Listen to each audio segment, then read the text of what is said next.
আসসালামু আলাইকুম রহমতুল্লাহি বরকাতু। তো আজকে আবারও নিয়ে আসলাম এমন একটি দোয়া, যে দোয়াটি যেন আমরা ফজর এবং মাগরিবের পর এই দোয়াটি পড়ি। আমরা ছোট্ট একটি দোয়া, বেশি বড় না। তো কথাও বেশি লম্বা করব না ইনশাআল্লাহ। দোয়াটি সবারই হয়তো বা কেউ জানেন, হয়তো কেউ জানেন না। তো যাদের মুখস্থ নাই ইনশাআল্লাহ মুখস্থ করে নেবেন। ছোট্ট একটি দোয়া, বেশি বড় দোয়া না, ঠিক আছে? প্রতিদিন, ঠিক আছে, ফজর এবং মাগরিবের পর আপনি এই দোয়াটি পাঠ করবেন রেগুলারভাবে, ঠিক আছে? তো আসেন বেশি কথা না বাড়িয়ে দেওয়া শিখতে চলেছি। প্রথমে আমরা বাংলা উচ্চারণ আরবিতে পড়বো। একটা একটা শব্দ বলবো, তারপরে আমরা বাংলা উচ্চারণে বলবো, ঠিক আছে? একটা একটা শব্দ বলবো, তাতে আপনি বুঝতে ও যাতে কোনো অসুবিধা না হয়, ঠিক আছে? তো আসেন আজকে দোয়া শিখতে চলেছি। বলছে যে ফজর ও মাগরিবের পর পড়বে। ফজর ও মাগরিবের পর পড়বে, ঠিক আছে? প্রতিদিন ফজর এবং মাগরিবের নামাজের পরে আপনি এই দোয়াটি পাঠ করবেন ইনশাআল্লাহ, ঠিক আছে?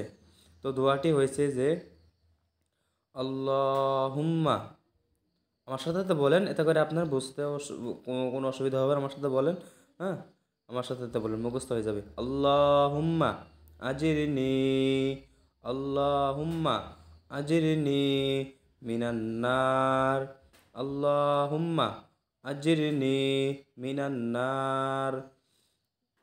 আশা করি অ্যারাবিক উচ্চারণ, অ্যারাবিকে আপনার মুখস্থ হয়ে যাবে। তারপর আমরা বাংলা উচ্চারণ মুখস্থ করব, ঠিক আছে?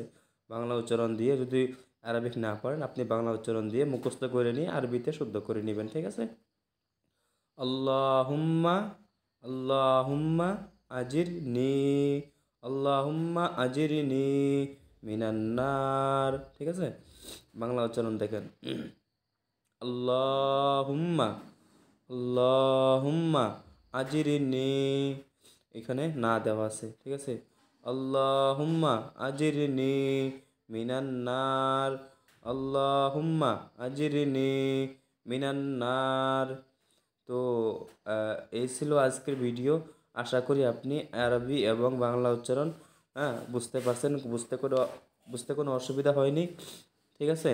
তো ইনশাল্লাহ আমরা আবারও আগামীকাল এমন একটি ভালোভাবে দোয়া নিয়ে আসবো। যদি ভিডিওগুলো ভালো লাগে থাকে অবশ্যই চ্যানেলকে সাবস্ক্রাইব করবেন, ভুলবেন না, ঠিক আছে? ভিডিও এই পর্যন্ত। আসসালামু আলাইকুম রহমতুল্লাহি ওয়া বারাকাতুহু।